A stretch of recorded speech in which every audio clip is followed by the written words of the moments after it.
बटेंगे तो कटेंगे नारे से हिंदुत्व पर शुरू हुआ युद्ध एक महायुद्ध में बदलता हुआ नजर आ रहा है और इसकी गूंज अब महाराष्ट्र तक सुनाई दे रही है और राज ठाकरे, नीतीश राणे और नवनीत राणा जैसे नेता भी इसमें कूद गए हैं। महाराष्ट्र में योगी मॉडल कैसे हिट हो रहा है वो आपको हम बताएंगे, लेकिन पहले आपको बताते हैं कि आखिरकार कैसे राज ठाकरे की योगी वाली भाषा सुनने को मिली, जिसमें उन्होंने हिंदुत्व से यूटर्न लेने पर अपने चचेरे भाई उद्धव ठाकरे और एनसीपी के नेता शरद पवार पर बड़ा हमला बोला।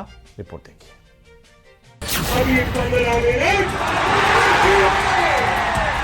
मेरी घड़ी में सिर्फ 15 सेकेंड बाकी हैं। वो मेरा पीछा छोड़ती है,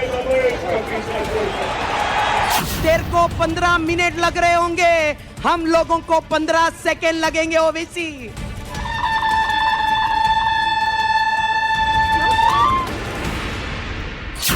महाराष्ट्र की सियासत में एआईएमआईएम के नेता अकबरुद्दीन ओवैसी के 15 मिनट वाले बयान पर सियासी भूचाल मचा हुआ है।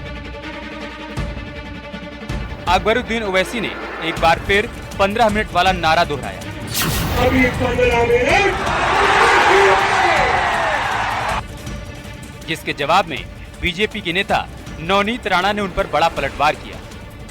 अमरावती में एक रैली को संबोधित करते हुए नवनीत राणा ने कहा, अकबरुद्दीन ओवैसी को 15 मिनट चाहिए तो उन्हें सिर्फ 15 सेकंड चाहिए।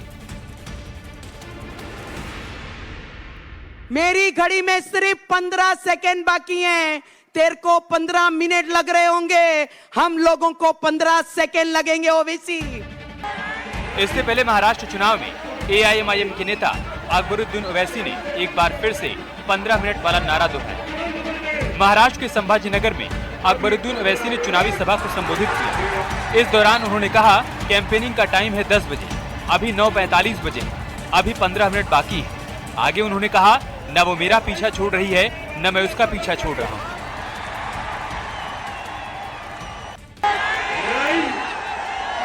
9:45 कैंपेनिंग का टाइम 10 बजे, अभी 15 मिनट।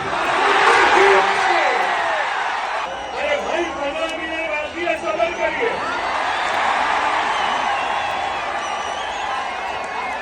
ना वो मेरा पीछा छोड़ती है, ना मैं उसका पीछा छोड़ता हूं। अकबरुद्दीन ओवैसी के बयान पर विश्व हिंदू परिषद के नेता ने भी निशाना साधा। उन्होंने कहा, हैदराबादी भड़काऊ भाईजान को 15 मिनट के बाद रह रहकर याद आ रही है। ऐसे लोगों की भड़कावे की वजह से मुस्लिम युवा जिहाद की राह अपनाते हैं और अपनी जान गंवाते हैं। भारत के विरोध में, हिंदू समाज के विरोध में और मानवता के विरोध में खड़ा करने का कुछ से प्रयास तो कर सकते हैं, लेकिन इनके 15 मिनट कभी पूरे नहीं होंगे। स्मरण रखना, ये दिवा स्वप्न मत देखना कि भारत तुम्हें कोई 15 मिनट देगा अपने जिहादी, आतंकवादी और देश विरोधी मंसूबों को पूरा करने के लिए। महाराष्ट्र रैली को संबोधित करते हुए बुधवार को सीएम योगी ने एक बार फिर बटेंगे तो कटेंगे वाला बयान दिया था, जिस पर अकबरुद्दीन ओवैसी ने निशाना साधा। बटिए मत, क्योंकि जब भी बटे थे तो कटे थे।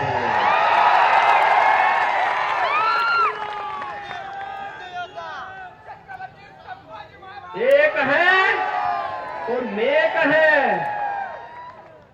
एक है तो सेफ है, और बटे थे तो कटे थे। हमें बटना नहीं है, एकजुट होना है।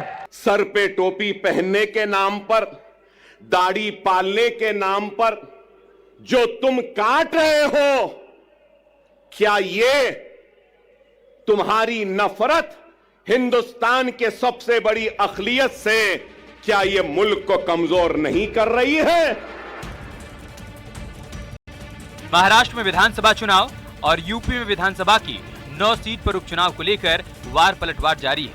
सीएम योगी के बयान पर समाजवादी पार्टी और कांग्रेस के अलावा एआईएमआईएम भी लगातार हमलावर है, जिसका जवाब बीजेपी भी पूरी ताकत से दे रही है।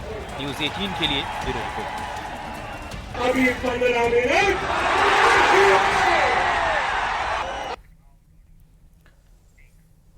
तो चलिए अब बात करेंगे जम्मू कश्मीर की, जहां पर धारा 370 इतिहास बन चुकी है। जिस 370 को हटाने के फैसले पर सुप्रीम कोर्ट की भी मोहर लग चुकी है, उसे फिर से बहाल करने की दिखावटी कोशिश आखिर क्यों हो रही है? ये सवाल इसलिए क्योंकि जम्मू कश्मीर विधानसभा में लगातार तीसरे दिन आर्टिकल 370 के मुद्दे पर ऐसा बवाल छिड़ा कि नौबत हाथापाई तक आ चुकी।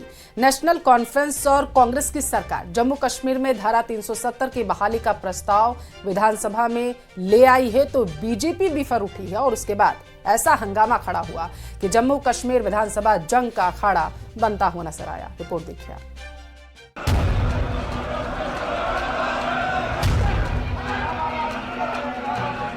जम्मू कश्मीर विधानसभा में जबरदस्त बवाल। धारा 370 की बहाली के प्रस्ताव पर संग्राम।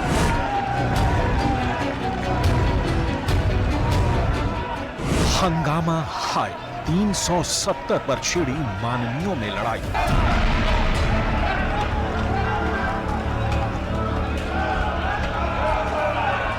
ये तस्वीरें किसी सड़क छाप मारपीट की नहीं है। ये तस्वीरें हैं जम्मू कश्मीर विधानसभा की। ये तस्वीरें हैं माननीयों के लिए बनाई गई उस जगह की जहां जन सरोकारों और नैतिकता की शपथ ली जाती है। लेकिन उसी जम्मू कश्मीर विधानसभा में माननीयों ने संवैधानिक गरिमा को तार-तार कर दिया है। उसी जम्मू कश्मीर विधानसभा में विधायक हाथापाई पर आमादा हो गए हैं। उसी जम्मू कश्मीर विधानसभा में शुचिता का संकल्प लेने वाले विधायक मारपीट करने लगे। लेकिन आखिर ये सब क्यों हुआ, इसे भी समझिए। दरअसल अनुच्छेद 370 की बहाली का प्रस्ताव 4 नवंबर को लाया गया था। इसी को लेकर इंजीनियर राशिद के भाई और विधायक खुर्शीद अहमद शेख अनुच्छेद 370 का बैनर दिखा रहे थे।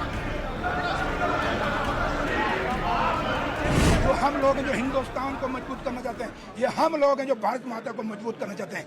ये वो लोग हैं जो ना भारत माता के, ना देश के, ना किसी और के, ये सिर्फ अपने आप। कांग्रेस पार्टी और नेशनल कॉन्फ्रेंस की सरकार ने जम्मू कश्मीर के अंदर पाकिस्तान के एजेंडे को, आतंकवादियों और अलगाववादियों के एजेंडे को दोबारा जिंदा करने की कोशिश और साजिश की है।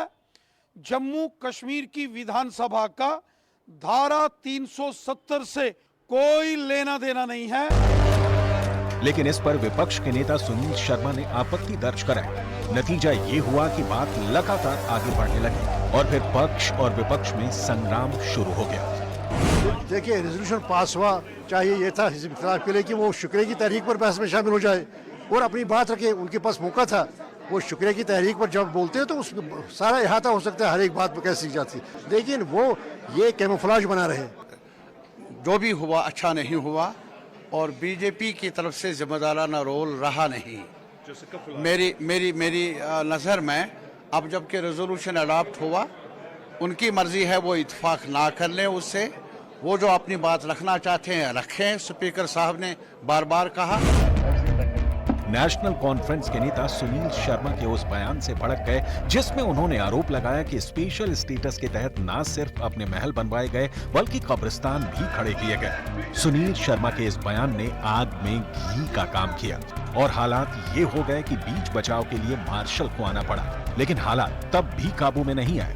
काफी देर तक हुए इस जबरदस्त बवाल के बाद आखिरकार विधानसभा की कार्यवाही को कल तक के लिए स्थगित कर दिया गया।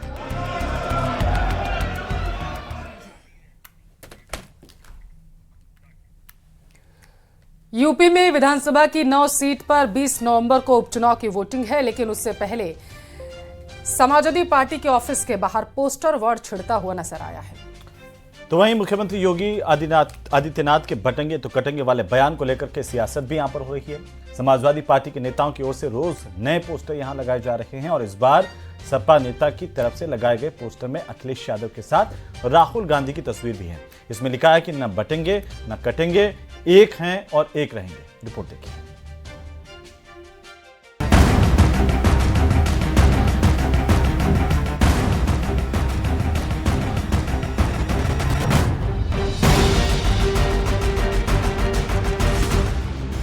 लखनऊ में बीजेपी और समाजवादी पार्टी के बीच पोस्टर वार जारी है। लखनऊ में समाजवादी पार्टी के दफ्तर के बाहर कुछ नए पोस्टर लगाए गए हैं, जिसमें अखिलेश यादव के साथ राहुल गांधी की भी फोटो लगी है।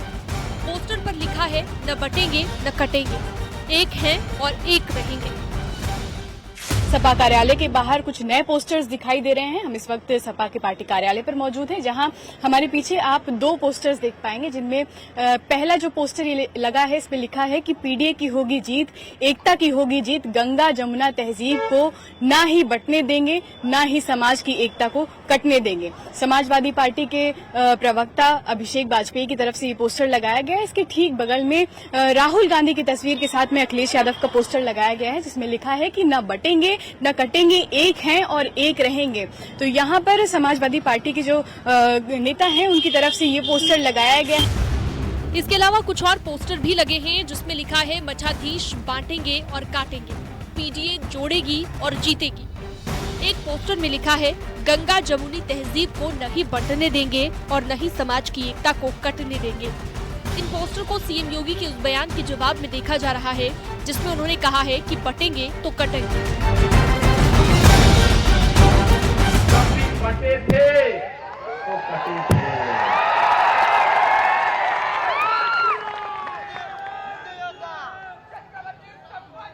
एक है तो नेक है,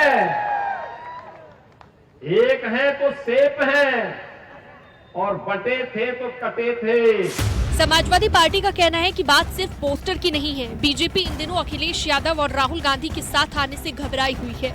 दोनों की सियासी ताकत के आगे बीजेपी बैकफुट पर है।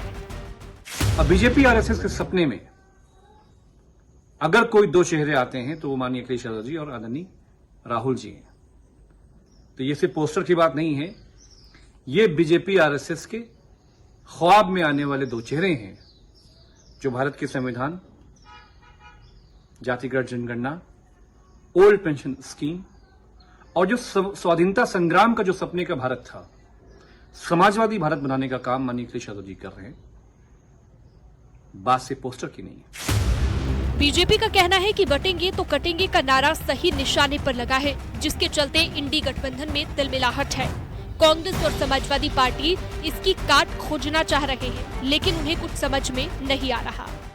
बटेंगे तो कटेंगे, ये नारा सही निशाने पर लगा है, जिसके नाते से अखिलेश यादव, समाजवादी पार्टी और पूरे इंडी गठबंधन में तिलमिलाहट है, छटपटाहट है। इनका जो काला चेहरा है वो सामने आ गया है, और इसके नाते से रोज एक नए पोस्टर को लगवाने की मजबूरी अखिलेश यादव के सामने है। रोज एक ट्वीट करने की मजबूरी अखिलेश यादव के सामने है कि इस नारे की काट क्या हो सकती है। वहीं कांग्रेस का कहना है कि बीजेपी हमेशा से बांटने वाली राजनीति करती आई है, लेकिन कांग्रेस ने देश को एकजुट रखने में हमेशा योगदान दिया है। वो बांटना चाहते हैं, हम जोड़ना चाहते हैं। जिस तरह से भारतीय जनता पार्टी लगातार इस तरह के बैनर पोस्टर लगा करके एक समाज में ध्रुवीकरण का मैसेज स्थापित करना चाहती है, हम लोगों ने स्पष्ट तौर पे कहा है कि ना कोई बटेगा ना कोई कटेगा। लोग यूनाइट होंगे, जब यूनाइट होंगे तभी इस देश की जितनी भी संवैधानिक संस्थाएं हैं वो बचेंगी, देश का लोकतंत्र बचेगा। देश में जो तमाम जो पोलराइजेशन करने वाले लोग हैं उनकी राजनीति का खात्मा होगा। सीएम योगी लगातार चुनाव प्रचार में बटेंगे तो कटेंगे का नारा दे रहे हैं। बीजेपी का मानना है कि हरियाणा चुनाव में बम्पर जीत के बाद अब कांग्रेस और एसपी बैकफुट पर है। एसपी ऑफिस के बाहर रोजाना नए पोस्टर लग रहे हैं, लेकिन उपचुनावों में जनता एक बार फिर से विपक्ष की विभाजनकारी सोच को नहीं बल्कि बीजेपी के संदेश को वोट देगी। बेहतरीन मौका है, और ऐसे में समाजवादी पार्टी की तरफ से अलग अलग पोस्टर्स के जरिए लगातार एक मैसेज दिया जा रहा है, और उत्तर प्रदेश की राजनीति में पोस्टर वॉर थमने का नाम नहीं ले रही है। कैमरा पर्सन रवि के साथ इंतिका दीक्षित, न्यूज़ 18।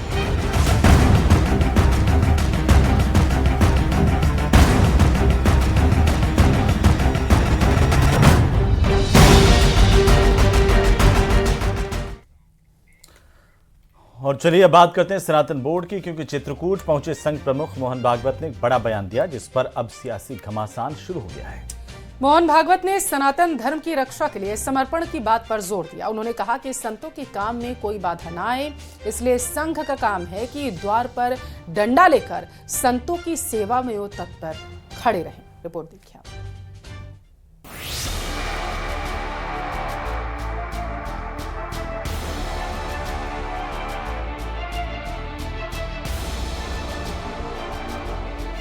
दिल्ली में 16 नवंबर को धर्म संसद होने जा रही है। धर्म संसद में सनातन बोर्ड के गठन की मांग उठाई जाएगी। उन्नाव में सनातन यात्रा में शामिल हुए कथावाचक देवकीनंदन ठाकुर ने एक बार फिर सनातन बोर्ड की मांग उठाई। देवकीनंदन ने कहा, अगर देश में वक्फ बोर्ड रहेगा तो सनातन बोर्ड भी चाहिए। सनातन बोर्ड से ही धर्म का रक्षण होगा। तो हमें सनातन बोर्ड चाहिए ही चाहिए। सनातन बोर्ड के द्वारा हम अपने इन सब चीजों का रक्षण करेंगे और सनातन बोर्ड के लिए निर्माण के लिए, कृष्ण भूमि के निर्माण के लिए 16 तारीख को बहुत बड़ी संख्या में दिल्ली में सनातन इकट्ठे होंगे।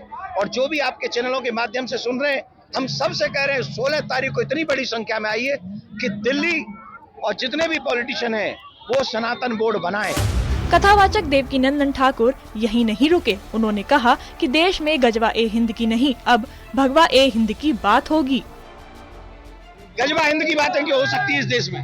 गजवा हिंद की नहीं, अगर इस हिंद में बात होगी तो सिर्फ भगवा हिंद की होगी, क्योंकि ये देश शुरू से, अब से नहीं, जब से भारत की पहचान है तब से भगवा ही रहा है। राम भगवा, कृष्ण भगवा, ऋषि मुनि भगवा और जितनी बातें करे भगवा। तो यहाँ गजवा हिंद की बात मत करिए, भगवा हिंद की बात करिए। समाजवादी पार्टी का कहना है कि सनातन बोर्ड के लिए पहले जमीन दान करनी पड़ेगी, फिर वो जमीन गरीबों को दान करनी पड़ेगी। अगर सनातन बोर्ड बना तो समाजवादी पार्टी उसका समर्थन करेगी। वक्फ बोर्ड भारत की सरकार की जमीनों पे नहीं है। वक्फ बोर्ड मुसलमानों की दान की हुई जमीनों पर सैकड़ों बिल्डिंगें लहरा रही हैं, जिस पर सरकार काबिज है और सरकार को एक दिन छोड़ना पड़ेगा इसे, या वक्फ बोर्ड को किराया देना पड़ेगा। आप सनातन बोर्ड बनाइए, आपकी इस लड़ाई में जहां जरूरत होगी हम लोग आपका साथ देंगे। वहीं वक्फ बोर्ड के संशोधन को लेकर AIMIM चीफ असुद्दीन ओवैसी ने कहा है कि हम डरने वाले नहीं हैं। अगर तुम हमारा सब कुछ ले लोगे तो 20 नवंबर को हम तुम्हारी सीट ले लेंगे। वक्फ का हम वो ले लेंगे, हम मस्जिद ले लेंगे, हम कब्रिस्तान ले लेंगे, हम खानका ले लेंगे, हम फुला ले लेंगे। अरे भाई साहब, आप क्या क्या लेना चाहते? क्या क्या लेना चाहते आप? याद रखो, हम भी ले सकते, तुम्हारी याद रखो। हाँ, 20 तारीख को हम लेंगे। क्या लेंगे वो तुमको मालूम। कथावाचक देवकीनंदन ने सनातन बोर्ड की मांग उठाई है। उन्होंने कहा है कि जितनी जमीन वक्फ बोर्ड ने हथिया रखी है, उतनी जमीन सनातन बोर्ड को भी देनी होगी। साथ ही ये चेतावनी दी कि देश की संसद और एयरपोर्ट की जमीन वक्फ बोर्ड की होने का दावा किया जा रहा है। हालात ऐसे ही रहे तो अगले 10 से 12 साल में पूरे देश पर वक्फ बोर्ड अपना हक जताएगा। ऐसे में सनातन बोर्ड के मुद्दे पर राजनीतिक पार्टियों को जवाब देना होगा और समर्थन करना होगा। न्यूज़ 18 के लिए ब्यूरो रिपोर्ट।